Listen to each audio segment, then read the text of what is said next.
Hobbies.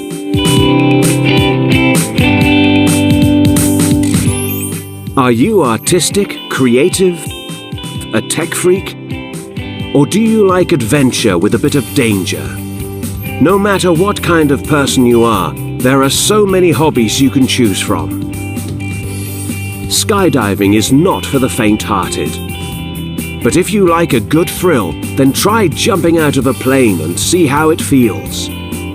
Before you jump, a professional instructor will explain the whole procedure and the equipment you will be wearing.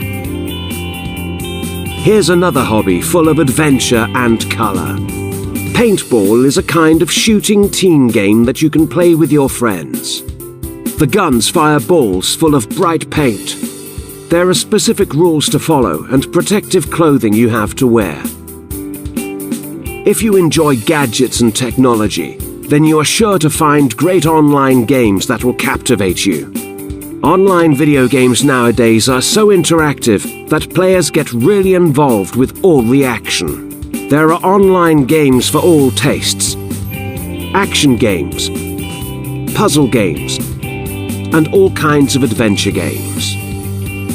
Finally, if you like stamps or comic books, then collecting them is a great hobby to take up.